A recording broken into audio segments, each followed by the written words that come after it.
wabarakatuh. Hamdan wa syukran lillah, amma ba'du. Anak-anakku sekalian yang ibu sayangi dan ibu banggakan, apa kabarnya hari ini? Alhamdulillah, semoga semua dalam keadaan sehat walafiat. Amin ya robbal alamin. Anak-anakku, pada hari ini ibu akan menceritakan kisah keistiqomahan seorang sahabat Rasulullah yang bernama Abdullah Dzulbajadain. Nama ini adalah pemberian Rasulullah. Sesungguhnya nama aslinya adalah Abdul Uzza al-Mazani. Ia berasal dari kabilah Mazaniyah yang terletak antara Mekah dan Madinah. Sejak kecil Abdul Uzza al-Mazani sudah ditinggal oleh orang tuanya, sehingga ia dirawat dan diasuh oleh pamannya yang kaya raya. Abdul Uzza pun hidup dalam berkecukupan. Namun sayang, ia dan kaumnya masih menyembah berhala. Pada suatu hari ketika Abdul Uzza berusia 16 tahun, dalam suatu perjalanan ia bertemu dengan kaum muhajirin. Mereka pun berbincang-bincang. Setelah perbincangan itu, Abdul Uzza pun tersadar. Kemudian ia menetapkan hatinya untuk memeluk agama Islam. Keadaan pun berubah. Setiap kali ia bertemu dengan kaum muhajirin, maka ia akan berlari dan mengikuti mereka seraya berkata, "Hei, tunggu aku! Aku ingin mendengar dan menghafal satu ayat baru dari kalian." Betapa kuat tekadnya Abdul Uzza untuk menuntut ilmu, karena dia hanya ingin mengenal Allah dan lebih mendekatkan diri kepada Allah Subhanahu wa Ta'ala.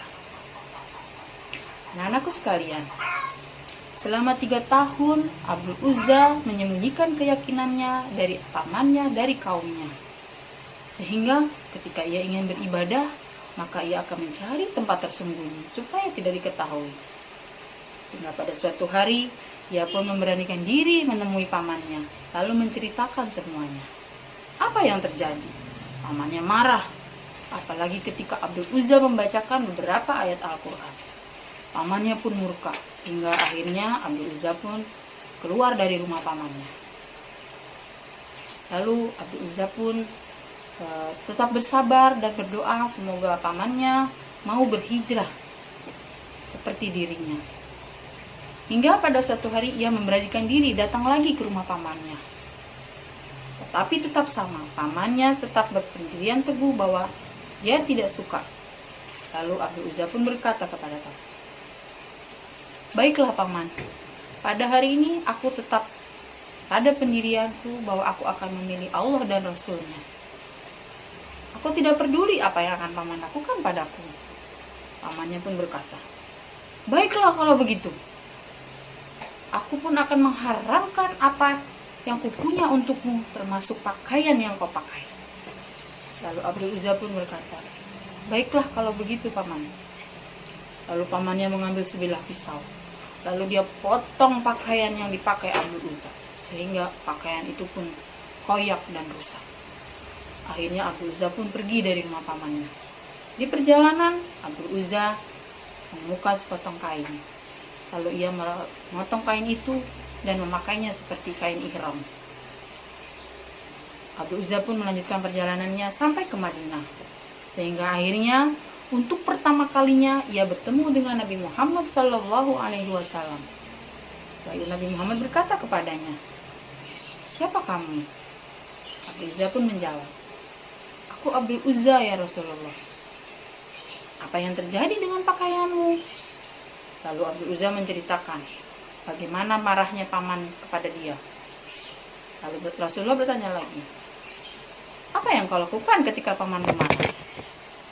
"Aku tetap berkata bahwa aku akan tetap bersama Allah dan Rasulnya." Lalu Rasulullah pun berkata, "Mulai saat ini namamu bukan Abdul Uzza, tetapi Abdullah Dzulbajadain." Sejak saat itu, Abdullah Dzulbajadain bersama Rasulullah mendampinginya untuk menegakkan agama Islam. Sehingga ketika Abdullah Dzulbajadain berumur 23 tahun, ia pun wafat pada peristiwa Perang Tabuk.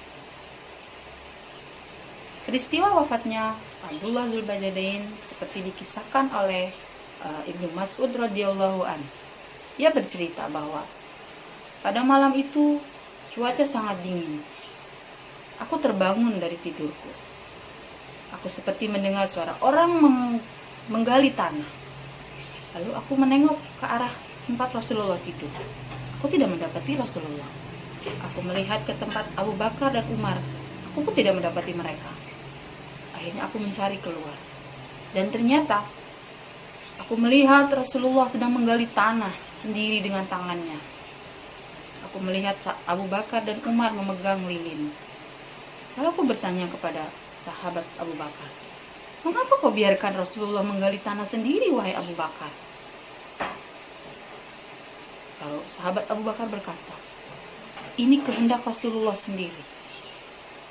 Lalu Rasulullah pun mengulurkan tangannya ke arah Abu Bakar dan mengangkat jenazah Abdullah Dzulbajadain, lalu membaringkannya di dalam pemakaman. Rasulullah melihat ke arah kami bertiga, lalu berkata, "Lihatlah, malam ini sahabat kalian, saudara kalian, yaitu Abdullah, sudah wafat. Semoga kalian selalu mendoakan dia."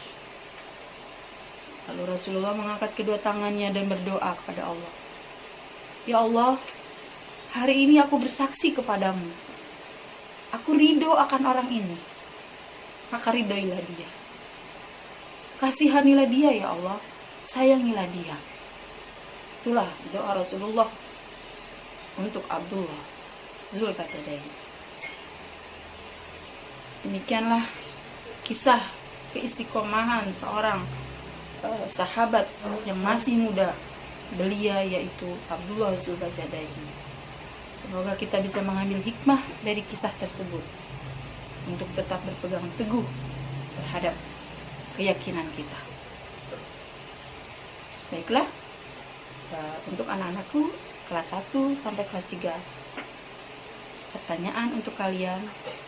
Yang pertama adalah, siapakah nama asli Abdullah Dzulbajadain?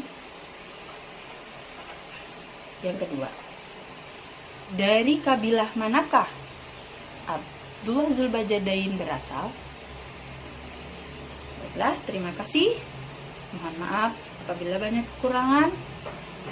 Assalamualaikum warahmatullahi wabarakatuh.